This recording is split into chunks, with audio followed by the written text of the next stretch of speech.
But not everybody's going to do that because not everybody wants to go through the brain challenge of reflection and really wallowing around in whatever setback or grief that they're going through to get through it and be better on the other side. Welcome to Start a Conversation, where we dive into real estate, community, and more. With over 25 years in the industry, building businesses and community involvement, I believe real estate is about more than transactions. It's about people, stories, and the places we call home. Let's start a conversation. Welcome to Start a Conversation. On this episode, I was given the opportunity to speak to my Women in Entrepreneurship group, The Power Collective, led by my fabulous friend, Christina Wise. She asked me to speak about the third hermetic law, the Law of Polarity, which you will also see relates to Sir Isaac Newton's "there is always an equal and opposite reaction." So as you listen, I want to leave you with some questions so that you can let me know after this episode what you thought and how it affects you in your life. Question number 1, where in your life are you being asked to find balance? Number 2, what challenge eventually became a blessing in disguise? And number 3, what would change if you believed a difficult situation is actually preparing you instead of punishing you? Let me know how it goes. I look forward to hearing from you. So I thought it was kind of funny. You know, we talked last time that obviously I've never heard of the Hermetic laws before. I'm enjoying them all, but I liked it because I was able to compare and contrast it with all the other things that we already know, or that I already knew, right? So the yin and the yang and the Sir Isaac Newton's law, equal and opposite reaction, you know, all those kinds of things. And so that really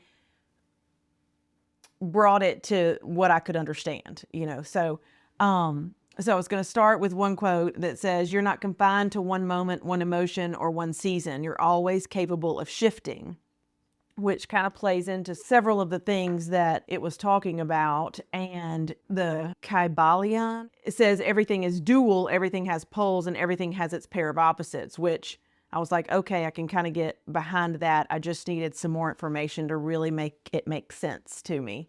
But it talked about how this law reminds us that life's not exactly either or. Many times growth happens when the tension between opposites occurs, right? Which we love that. It's growth happens in either direction, right? So love and hate versus indifference, but love and hate are the same, like, power levels of things, but they're opposites, but they still can. Indifference is the lack of any of those things. I love the love and hate one.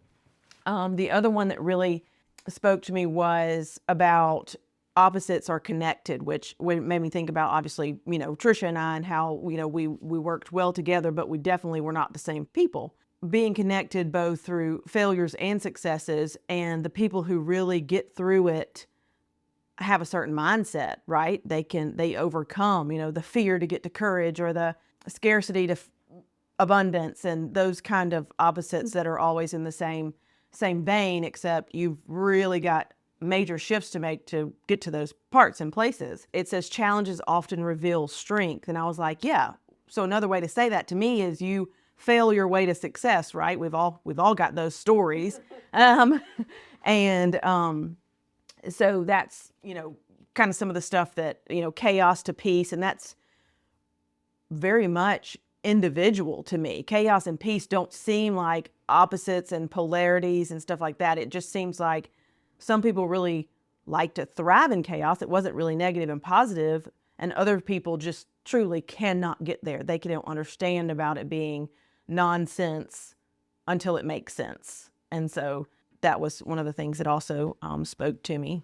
So then I went a little deeper, and I was like, okay, so why would this be important to us as females who are entrepreneurial minded, but also very, very involved in community, involved in our businesses, badasses, you know, that we can get up and have the mindset to overcome whatever this is giving us. My thought on this one was, and it was kind of a struggle, it says, strength does not require hardness, right? So you can be amazing and a leader, but that doesn't necessarily mean strength is a weakness, because we're all females. We all feel like we've got to be all nice and cordial all the time, and do the whole Oreo with like positive, oops, negative, then another positive, when really one of the things I struggle with is I'm just real blunt, and I don't need a lot of fluff, and I just, if I need to say something, I'm just going to say it.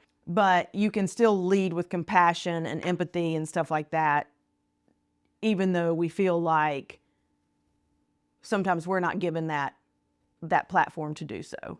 And so I thought that spoke to me anyway.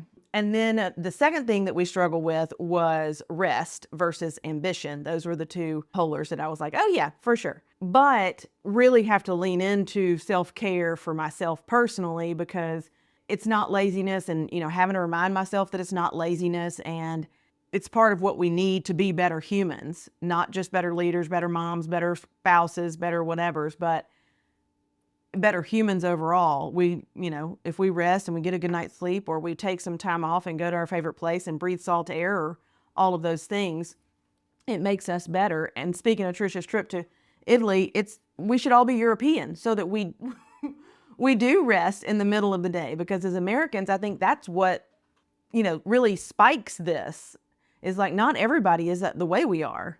Like, this country is the worst for you, just making us feel like we can't take time out to do what we really need to or want to.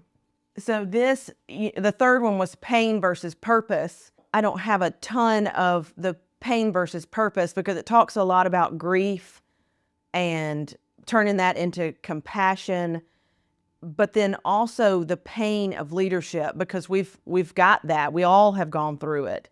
The grief of losing your biggest clients, to having to rebuild every time.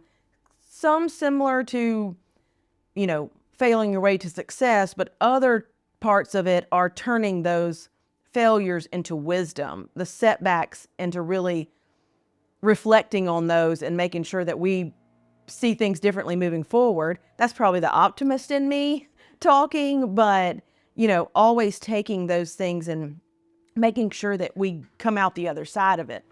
But not everybody's going to do that, because not everybody wants to go through the brain challenge of reflection and really wallowing around in whatever setback or grief that they're going through to get through it and be better on the other side. So I think that's one of the things that really spoke to me was, a lot of this comes back to, there's a reason not everybody does what we do as leaders or business owners, or just conquering whatever the world has laid at our feet to do. The other thing, which I probably, you talk about polarity, but I didn't think about it as in terms of emotions. And so, thinking about overreacting, or that emotions really are temporary. So if you stop and think and you're like, okay, just give me a minute. Like, I'm not going to have to react to this right this second, because if I do, it may be different than what I really feel like I want to say. But because there's these 5 other things that just happened right before this, my reaction's not going to be the same as I would like it to be. Not whatever that looks like. It's not going to be as demanding as I need it to be, or it just might be blown off and not create the opportunity that it could if I don't stop, sit in it for a minute, and really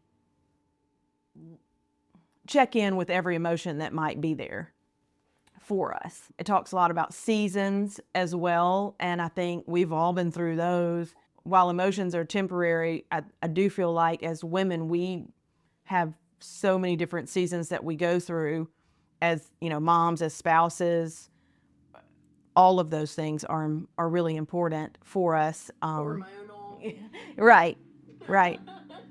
Again, they're difficult, but they're not for an eternity. It's just for a moment, and that's just so important for us. So I love it. Thank you for letting me share. This was a good topic for me. Thanks for joining me on Start a Conversation. I hope today's discussion gave you insight, inspiration, or simply a new perspective on real estate, community, and the stories that connect us. If you enjoyed this episode, please be sure to subscribe and share it with a friend. Until next time, let's keep the conversation going.